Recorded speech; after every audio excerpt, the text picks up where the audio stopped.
Salut à tous, content de vous retrouver pour cette nouvelle vidéo YouTube. Et voilà, j'ai été absent pendant une petite quinzaine de jours pour prendre des vacances. Et du coup, je vais vous montrer, c'est un petit peu la jungle. Hein. Je viens de retrouver le potager ce matin. Il y en a un petit peu partout, donc là, il va falloir s'y retrouver. Alors ici, on a les plantes physalis. Là, ici, on va voir le curcuma, mais je vais vous montrer au moment de la récolte ce qu'on va faire en curcuma. On a les courgettes, donc là, c'est pareil, il va y avoir des récoltes à faire au niveau des courgettes. Là, on voit qu'il y a des grosses courgettes, il va falloir que je coupe les feuilles qui sont bien atteintes par l'oïdium. Là c'est pareil, un joyeux mélange ici. On va retrouver de la betterave, il y a des haricots secs au milieu. Il y a aussi des plants de courge qui se sont développés. Les betteraves, là, voilà, je pense qu'elles vont être pas mal à récolter. Ça commence à faire des belles betteraves. Et au milieu, je vous disais, voilà, là on va avoir du haricot sec. A priori, ils ont été aussi attaqués un petit peu par les escargots. Je vais vous montrer ce qui est intéressant au niveau de la structure qui est ici. Voilà. Alors ça y est, là elle est complètement recouverte de végétation. En fait, vous voyez, il y a du grillage de chaque côté. Et là, on va retrouver des haricots, une chayotte. Alors justement, la chayotte, on commence à avoir les premiers fruits qui sont ici en formation.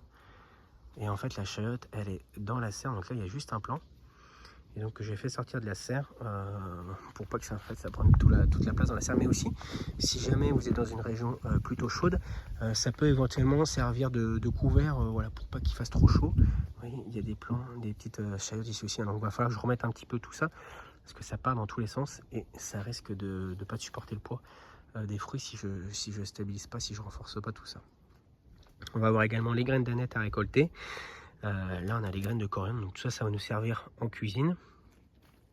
Ici au niveau des courges, c'est pareil. Il va falloir que je vienne couper les feuilles, mais là on a les patidous, si vous les voyez là.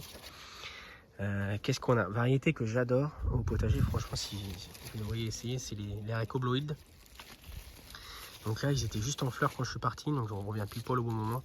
Variété très productive, vous voyez, là ils ont recouvert en fait toute la partie structure et ils continuent à pousser, comme ça ils vont jusqu'à de l'autre côté. Il faut savoir que ça peut monter à 2 mètres, 2 mètres 45. Donc voilà, ce qui est intéressant, c'est de les mettre, se faire grimper sur un grillage ou éventuellement sur un tipi. Mais il faut vraiment prévoir quelque chose d'assez haut. Je ne sais pas si vous cultivez des endives. Alors voilà. Ici en fait on a les endives, parce que moi je suis parti de semis. Et dans les endives, ce qu'on cherche à récupérer, nous, c'est les racines. Donc je vais vous montrer. Voilà. Ici en fait c'est cette partie qu'on va récupérer. Donc il faut que ça fasse quand même des belles racines assez grosses. Et en fait, ces racines, derrière, on va couper le feuillage qui est vert et on les mettra dans de la terre, dans un mélange terre-compost, dans une poubelle généralement, à l'abri de la lumière. Et donc, c'est à ce moment-là que les endives pousseront et nous donneront les feuilles qu'on aime bien manger en hiver jaune. Voilà. Donc ça, c'est la préparation pour les endives. J'en ai d'autres qui poussent en dessous là-bas. Donc voilà, j'en ai mis une petite vingtaine, ce qui nous permettra d'avoir des endives cet hiver. Maintenant, je vais vous montrer dans la serre. Donc là, ça a bien produit au niveau des tomates. Donc, il faut savoir que cette année, météo particulière, enfin pas comme en Bretagne où il y a eu beaucoup de pluie. Donc voilà, vous voyez dans la serre, le fait d'avoir une serre en Bretagne, ça quand même, c'est une garantie de belles récoltes, de grosses récoltes en tomates. Vous voyez là, les plants ils sont tous en pleine forme. Ici on va retrouver de la kaki coin. Là, les grosses tomates ici, ça c'est des couilles de taureau. Là, il y a un petit plant de tomates poire jaune. Donc, vous voyez, juste, c'est des tomates cerises, donc poire jaune. Donc, très productif. Hein. Le plant, il commence à traverser à l'horizontale parce qu'il était beaucoup trop haut. Donc là, je pense que le plant, les ramifications, elles doivent faire pas loin des 3 mètres, 3 mètres 50. Vous voyez, le pied est là, hein, la base. Donc, on a vraiment des plants assez productifs. Voilà, là, il y a d'autres tomates. Donc, ça doit être la reine des hâtives. On a des petites tomates jaunes aussi là-bas, c'est les citrinas. Comme petite chose assez sympa, ici on va avoir les cucamelons. Donc ça ressemble à une mini pastèque, mais en fait ça a plutôt le goût d'un concombre, un petit peu plus acidulé. Donc ça se mange, il faut les récolter quand ils sont cette taille là à peu près. Ici on va aller avoir les kiwanos. Donc là c'est pareil, hein, j'avais mis une structure, un treillis comme ça, pour le faire grimper. Mais du coup ça c'est parti un petit peu dans tous les sens ici aussi. On voit, voilà, ça s'est étalé derrière, c'est parti dans les tomates. Bon, c'est pas grave, c'est un petit peu la jungle du coup. Voilà, on va avoir des tomates jaunes ici aussi. Là, on va avoir, ici c'est l'épimangoria. Donc c'est la même variété que celle qui est faite à Espelette, c'est le piment Goria. Donc voilà, là ils sont bons à être récoltés, vous voyez, ils sont bien rouges, bien mûrs. Donc ça on n'a plus qu'à les récolter et on va faire une petite tresse avec, enfin on va les faire sécher. En fait on va passer une petite ficelle à l'intérieur de la tige verte et on les fera sécher dans la maison pendant plusieurs semaines. Donc voilà, ici pas mal de tomates, on a déjà dû récupérer les pieds là, qui avaient cassé sous le poids des fruits. Donc là on a un petit peu de tout, super découvert cette année en termes de tomates. Donc c'est celle-ci là, les petites tomates vertes, d'ailleurs celle-là elle a éclaté, qui sont très sucrées, c'est la Verde Claro. Alors voilà, faut vraiment aimer les tomates sucrées parce que c'est vraiment assez impressionnant, on a presque l'impression de manger un bonbon. Ça peut être, voilà, ça peut être écœurant aussi, mais si vous aimez les tomates sucrées, essayez la Verde Claro, franchement c'est génial. Après là on a de la classique cœur de bœuf. Ici, voilà, des beaux poivrons jaunes. Donc voilà, ça a vraiment bien poussé. Et la serre, voilà, en Bretagne, voilà, ça permet quand même certaines réussites au niveau des cultures qui ont besoin de chaleur. Et là, je vous montre un petit peu en reculant la chayotte. Donc vous voyez, avec un plan, c'est quand même assez énorme.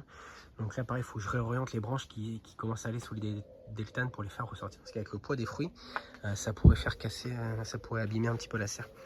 Et normalement j'ai un plan de loufa à l'intérieur.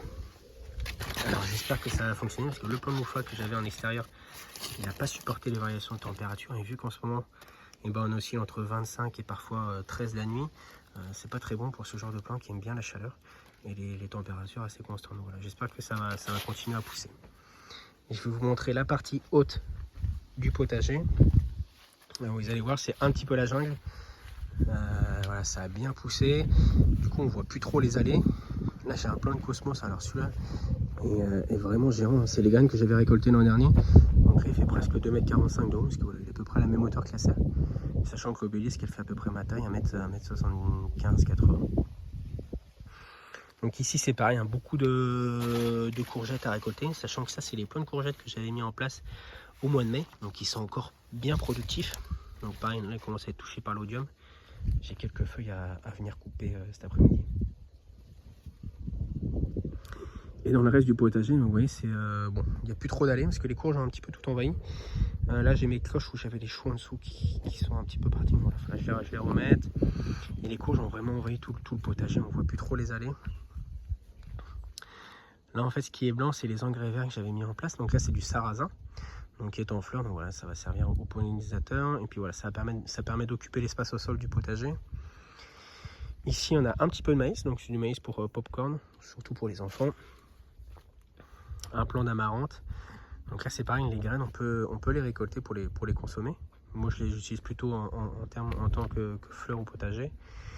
Et après les courges qui sont vraiment partout dans le potager.